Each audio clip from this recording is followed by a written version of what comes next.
I'd hope that you, of everyone I'd faced, would finally make me feel something, but you can't.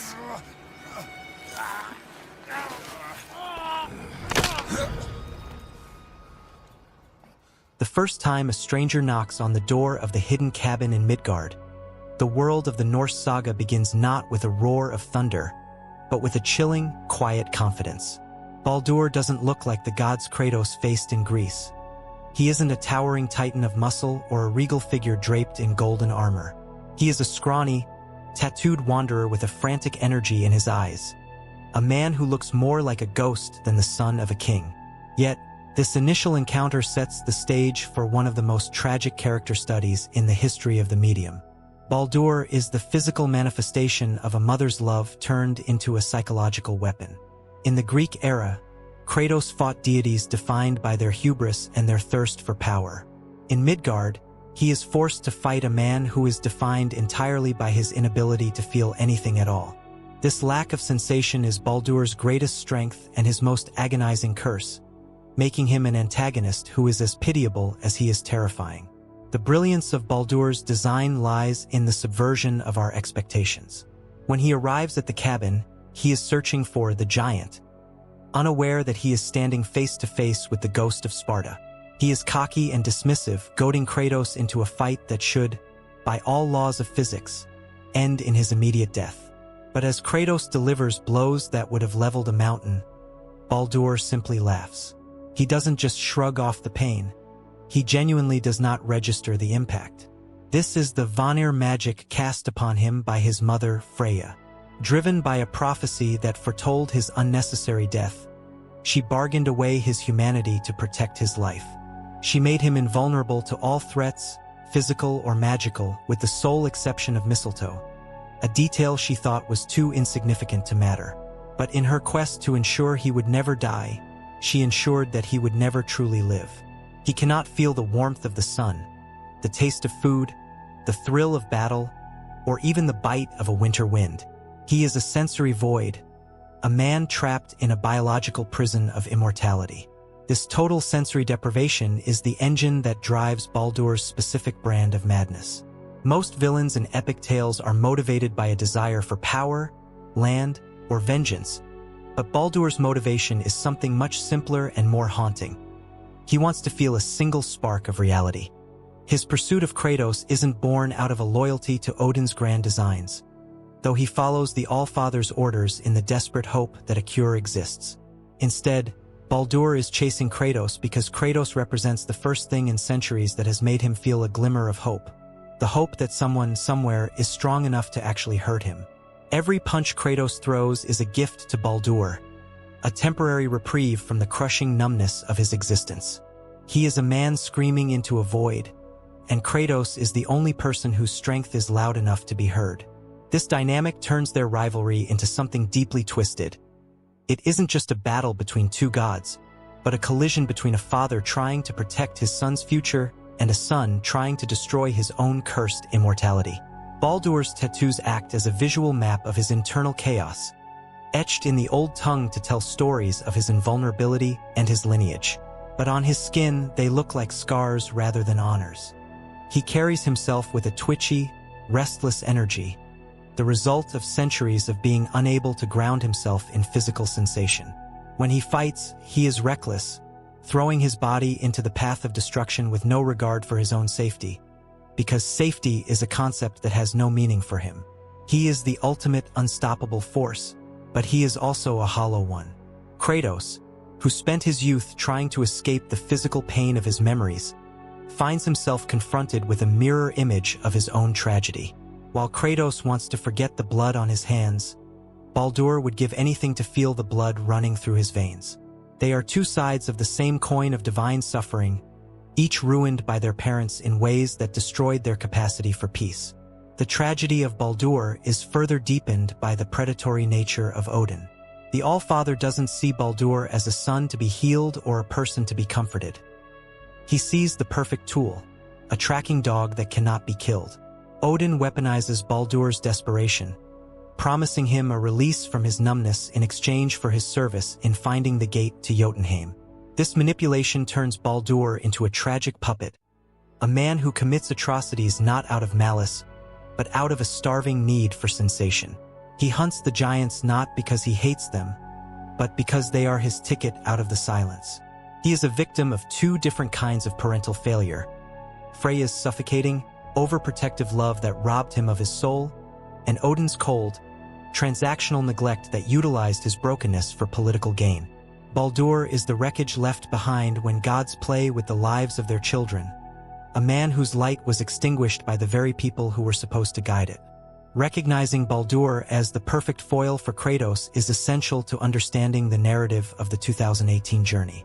Kratos is trying to teach Atreus that being a god is a responsibility and a burden, while Baldur is a living warning of what happens when that burden becomes too heavy to bear. He is the god of light who lives in total darkness. He represents the danger of immortality without humanity, a cautionary tale of a life preserved but not lived. His arrival at the cabin wasn't just a challenge to Kratos' strength. It was a challenge to his philosophy. To defeat Baldur, Kratos wouldn't just need his axe. He would need to confront the reality that some cycles of trauma are so deeply rooted that they cannot be broken without a total, violent end. Baldur isn't just an enemy. He is a mirror reflecting the generational trauma that Kratos is desperately trying to keep away from Atreus. He is the ghost of what Atreus could become if the lessons of godhood are taught without the grounding of a human heart. Ultimately, Baldur's presence in the story serves to highlight the theme of being better. He is the result of a mother who refused to let go and a father who refused to care. As he stands in the snow, mocking the ghost of Sparta, he represents the stagnation of the Aesir, a pantheon so obsessed with their own survival and power that they have lost the ability to feel the world they rule. His invulnerability is a metaphor for the emotional walls that characters build to survive, but in Baldur's case, the walls were built by someone else, and he is trapped inside them with no way out. The fight isn't just for the fate of the realms. It's a struggle for the right to feel, to suffer, and eventually to die. Baldur's tragedy is that he has been denied the most basic human right: the ability to experience the end of his own story. The moment the mistletoe arrow pierces Baldur's hand, the entire universe of the Aesir undergoes a violent, fundamental shift. It is a moment of visceral shock, not just for the characters, but for the player who has spent the entire journey watching this man walk through fire and frost without a flinch. For the first time in centuries, Baldur experiences a sensation that isn't the cold, hollow void of his curse. He feels pain, but more importantly, he feels the sting of reality. The mistletoe, a seemingly insignificant plant that Freya dismissed as a harmless nuisance, acts as the key to his biological prison. As the curse dissolves, Baldur's reaction isn't one of fear or retreat. It is a manic, terrifyingly joyous awakening. He begins to laugh, a sound that is both triumphant and deeply broken, because he can finally feel the blood trickling down his skin and the freezing air filling his lungs. To Baldur, the ability to bleed is the greatest gift he has ever received, even if it comes at the cost of his life. This breakthrough reveals the true depth of the psychological damage Freya's protection inflicted upon him. The curse was never just about physical invulnerability. It was a total sensory blackout that drove him to the brink of insanity. When the mistletoe breaks the spell, Baldur is like a man who has been blind and deaf for a lifetime suddenly thrust into a world of blinding light and deafening noise. He becomes obsessed with the newness of his pain. He touches the snow and marvels at its coldness. He welcomes the strike of Kratos' fist because it grounds him in the present moment. However, this newfound clarity quickly curdles into a murderous, righteous rage directed at the source of his suffering: his mother. The relief of feeling is immediately overtaken by the resentment of how much he has lost. He looks at Freya not with the love of a son, but with the hatred of a prisoner looking at his jailer. The final confrontation between Baldur, Freya, and Kratos is a tragic climax that pits three different philosophies of parenthood against each other. Freya, even in the face of her son's murderous intent, remains trapped in her own cycle of overprotection. She is willing to die at his hands if it means he can finally be happy or at peace, showing a level of self-sacrifice that is both noble and profoundly selfish. She still refuses to truly see the harm she caused, viewing her actions as a necessary evil to cheat a prophecy. Baldur, on the other hand, represents the explosion of repressed trauma. He doesn't want her sacrifice. He wants her to suffer the way he suffered. He wants to tear down the woman who stole his life in the name of saving it. He is a victim who has become a monster, unable to see a path toward healing that doesn't involve more blood. Kratos stands in the middle of this domestic nightmare as a reluctant arbiter. Having lived through his own cycle of familial slaughter in Greece, Kratos recognizes the path Baldur is walking. He sees the shadow of his younger self in the frantic, vengeful god. Kratos' intervention is not born out of a desire to save Freya, though they were allies, but out of a desperate need to save his own son, Atreus, from witnessing another god fall to the same cycle of patricide and madness that defined the ghost of Sparta's past. Kratos tries to offer Baldur a choice, a chance to walk away and find a different way to live now that he is free. But Baldur is too far gone. His entire identity has been forged in the crucible of his curse, and without the numbness to hold him back, his rage is all that remains. He chooses death over the hard work of living with his scars. The tragedy reaches its peak when Baldur finally wraps his hands around Freya's throat. In that moment, the god of light is fully consumed by darkness. He is fulfilling the very prophecy Freya tried to avoid, proving that her interference was the very thing that ensured his downfall. By trying to outrun fate, she paved the road directly to it. When Kratos ultimately intervenes and ends Baldur's life, it is a mercy killing in the truest sense. He is releasing Baldur from a life that had become nothing but a scream of agony. Baldur's final words, "Snow," are a haunting reminder of the simplicity of what he lost. He died finally feeling the world, even if it was only for a few fleeting minutes. He died as a mortal man in a god's body, ending a century-long nightmare that should never have begun. For Atreus, watching this unfold is the ultimate lesson in the cost of being a god. He sees that love, when twisted by fear and magic, can be just as destructive as hatred. He sees a son who was destroyed by a mother's protection and a father's neglect. Kratos' decision to kill Baldur is an act of defiance against the cycle. He tells his son, "The cycle ends here. We must be better than this." By killing Baldur, Kratos is attempting to bury the old ways of the gods, the ways of betrayal, obsession, and inherited trauma. He is choosing to be the father who breaks the chain, even if it earns him the eternal enmity of Freya. The death of Baldur is the death of the old world's logic, a grim necessity that allows Kratos and Atreus to move forward into a future that isn't dictated by the mistakes of their parents. Ultimately, Baldur's story is a critique of the idea of safety at the expense of experience. Freya wanted her son to be safe, but she forgot that a life without risk, pain, or sensation isn't a life at all. Baldur was a hollowed-out monument to a mother's grief, a man who was preserved like a specimen in a jar rather than raised like a human being. His death is the most heartbreaking moment of the 2018 game because it feels like a waste of a life, a waste of a god's potential, and a waste of a mother's love. He is the ultimate victim of the Asur's dysfunction, a god who only found his humanity in the moment of his destruction. As the snow falls over his cold body, the player is left not with a feeling of victory, but with a somber understanding of the heavy price of being better in a world that is fundamentally broken. The death of Baldur is not merely the end of a villain. It is the sounding of a cosmic alarm that resonates through the very roots of Yggdrasil. As Kratos snaps the neck of the god of light, the sky over Midgard does not clear. Instead, it turns a heavy, oppressive gray, and the first flakes of a different kind of snow begin to fall. This is the onset of Fimbulwinter, the 3-year winter that precedes the end of the world. Baldur's death was the seal on the prophecy, the final domino to fall in a sequence Odin had spent lifetimes trying to avert. By ending the life of a man who could not feel, Kratos inadvertently woke the world itself, forcing the 9 realms into a cold, desperate survival mode. The tragedy of Baldur's life is thus mirrored in the tragedy of his death. He was a man who wanted to feel the world, and in the end, his passing caused the world to freeze over in a sympathetic shiver of grief and impending doom. For Freya, the death of her son is an absolute annihilation of her soul. The woman who was once the Vanir queen, a healer, and a reluctant ally to Kratos, is instantly transformed by a grief so potent it turns into a primal curse. Her scream as she cradles Baldur's lifeless body is the sound of a mother whose entire existence was tied to the preservation of a lie. In her eyes, Kratos didn't just kill a monster. He murdered her everything.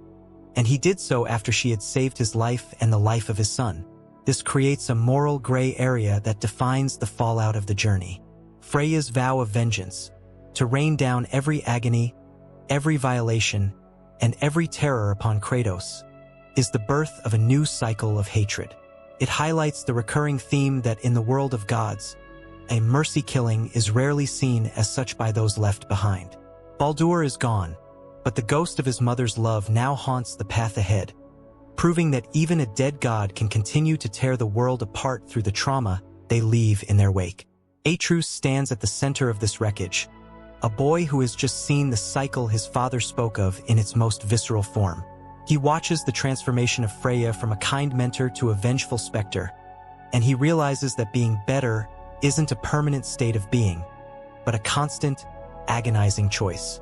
The death of Baldur serves as the ultimate loss of innocence for Atreus. He understands now that his father's past in Greece wasn't just a series of stories, but a warning of what happens when gods fail to communicate, fail to forgive, and fail to see each other as human. Baldur becomes a cautionary ghost for Atreus, a reminder that destiny is a trap set by those too afraid to live in the present. As they walk away from the corpse of the god of light, Atreus is no longer just a boy looking for his mother's ashes. He is a young god who understands that his every action has the power to either heal a realm or freeze its solid. The impact of Baldur's absence is felt most keenly in the halls of Asgard. To Odin, Baldur was the indispensable tool, the one piece on the board that could not be taken. With Baldur dead, the All-Father's sense of control is shattered. The great lie of the Aesir, that they are invincible and destined to rule forever, is exposed by the hands of a foreign god and his half-giant son. This creates a vacuum of power and a surge of paranoia that sets the stage for the events of Ragnarok. The death of the invulnerable god proves that the old ways are dying. Baldur was the shield of the Aesir, and with that shield broken, the path to the high halls is finally open. His death is the beginning of the end, a cold realization for the Norse pantheon that the ghost of Sparta has brought the fire of change to their doorstep. The peace of Midgard died with Baldur, replaced by the howling winds of a war that can no longer be avoided. Deeply analyzed, Baldur's role in the overarching narrative is that of a sacrificial lamb for the growth of Kratos. To become the god of hope that we see in later years, Kratos had to face the most difficult version of himself, a man driven by rage and fueled by a mother's mistake. By killing Baldur, Kratos was essentially attempting to kill his own history. He was trying to prove that he could make a hard choice for the right reasons, even if it meant being hated for it. This decision defines the heavy burden of Kratos' leadership. He takes the sin of Baldur's blood onto his own hands so that Atreus doesn't have to. He accepts the role of the villain in Freya's story to ensure that his son can remain a hero in his own. This is the ultimate evolution of the character. A man who once killed for himself now kills to protect the soul of another, even if the world freezes because of it. Ultimately, the legacy of Baldur is a somber meditation on the permanence of choice. In his life, he was denied choice. In his death, he was given the only one Kratos could offer. The silence that follows his passing is the sound of a world changing its skin. Fimbulwinter is not just a weather pattern. It is a period of reflection for the entire Norse world. It is a time for Kratos and Atreus to prepare for the consequences of their actions. Baldur's story ends in the snow, but his influence lingers in every gust of wind and every vengeful look from the skies. He remains the most significant antagonist of the new era because he was the most human. A man who just wanted to feel the sun on his face and instead found only the cold embrace of a father's axe. As the journey to Jotunheim concludes, the memory of the tattooed stranger remains a chilling reminder that in the world of gods, Even light has a shadow. The conclusion of the saga's first chapter leaves us with the image of Kratos and Atreus standing on the peak of the highest mountain, spreading Freya's ashes into a world that is already beginning to die. Baldur's death made this moment possible, yet it also ensured that the peace they found would be short-lived. The cost of their closure was the beginning of the end for everyone else. This is the duality of the Norse god of war, a personal victory wrapped in a cosmic tragedy. Baldur, the man who couldn't feel anything, ended up being the catalyst that made the entire world feel the weight of its own end. He was the god of light, and his flickering out was the signal for the long, dark night of the soul to begin for gods and men alike. The tragedy of Baldur is a haunting masterpiece of character writing that redefines what it means to be a villain in the god of war mythos. He is not a man driven by a thirst for power, a desire for conquest, or a traditional sense of malice. Instead, Baldur is a man starving for the most basic human right, the ability to feel. Cursed by his mother Freya's overprotective Vanir magic, he spent centuries existing as a sensory void. He was invulnerable to all physical and magical threats, but the cost of that safety was the total annihilation of his humanity. He could not feel the warmth of a summer sun, the taste of a meal, the softness of a touch, or even the thrill of a heartbeat. This psychological torture turned the god of light into a frantic, nihilistic shadow of a man, wandering the realms in a state of permanent, agonizing numbness. His pursuit of Kratos was never truly about Odin's grand designs or the search for the hidden gate to Jotunheim.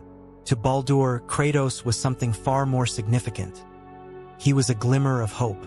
In the legendary strength of the Ghost of Sparta, Baldur saw the only force in the 9 realms capable of breaking through his curse. He didn't want to win a war. He wanted to feel a single punch. Every blow Kratos delivered was a gift, a temporary reprieve from the crushing silence of his existence. This dynamic transformed their rivalry into a deeply personal collision between 2 different kinds of divine suffering. Kratos was a man desperately trying to escape the physical pain of a bloody past, while Baldur was a man who would have given anything to feel the blood running through his veins for just 1 second. The eventual breaking of the curse via the mistletoe arrow is one of the most visceral moments in the series. It is not a moment of defeat for Baldur, but one of manic, terrifying liberation. As the spell dissolves and he feels the sting of a wound for the first time, he doesn't retreat in fear, he laughs. He marvels at the coldness of the snow and the pain of a broken bone because it means he is finally truly alive. However, this joy immediately curdles into a murderous, righteous rage directed at Freya.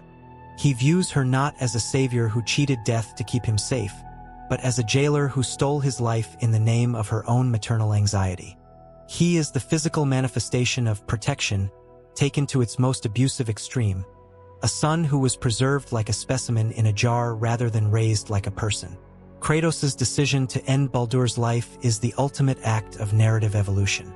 Having lived through his own cycle of familial slaughter in Greece, Kratos recognizes that Baldur is standing at a crossroads of perpetual trauma. By snapping Baldur's neck, Kratos isn't acting out of the rage that defined his youth. He is performing a somber mercy killing.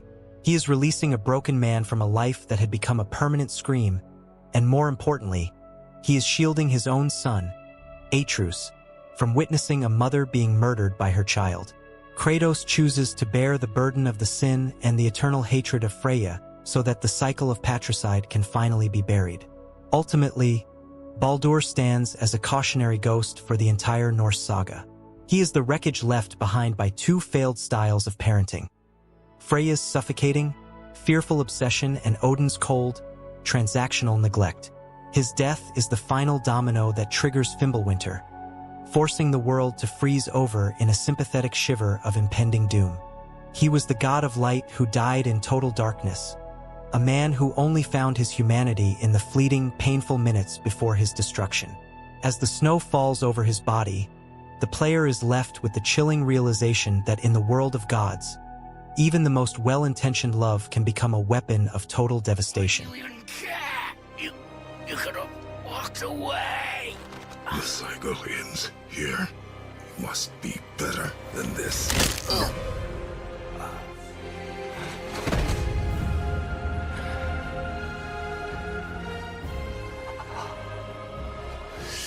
No.